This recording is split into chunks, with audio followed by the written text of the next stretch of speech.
So this is a section of digestive viscera, isolated, so it's out of the cadaver. I wanted to show you the liver, which is this large solid organ I have here. It sits on the right side of the body.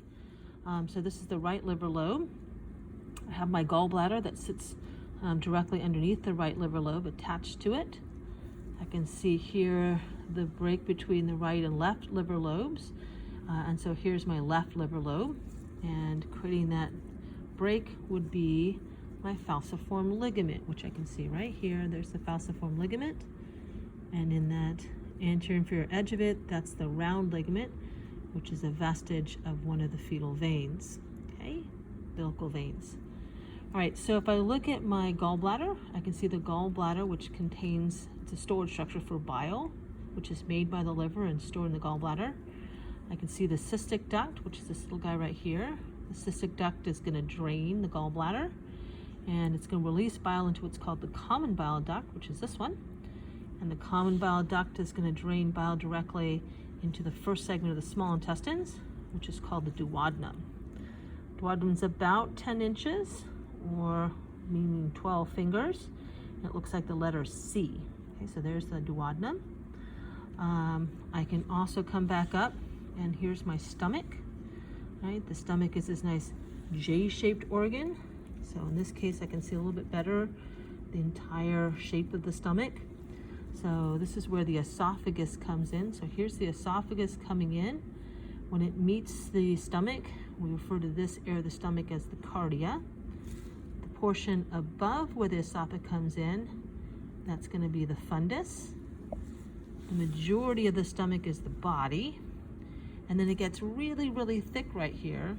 And this is the pylorus, okay? And then from the pylorus, we move off into the duodenum. That's the first segment. So this is the end of the stomach and beginning of the small intestine.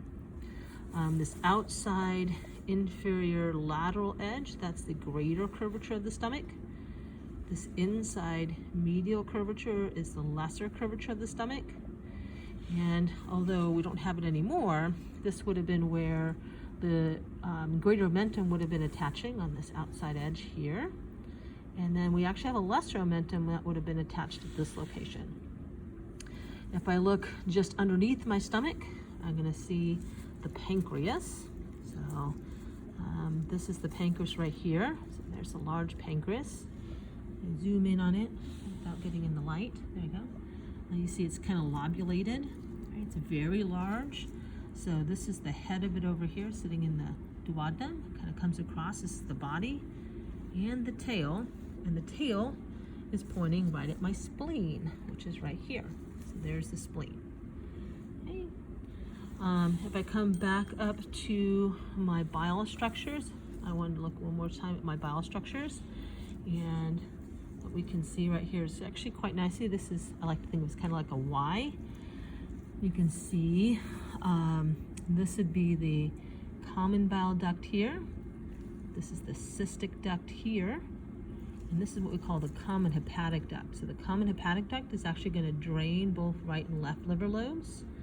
Right? And it's going to drain that, and it's going to drain all the way down the common bile duct to the duodenum. But if duodenum sphincter, which is called the sphincter of Oddi, or the hepatopancreatic sphincter, is closed, bile backs up this way, and then backs up this way, and then fills the gallbladder.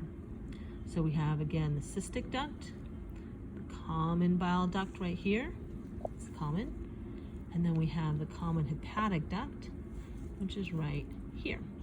Okay, so that's the common hepatic duct. All right.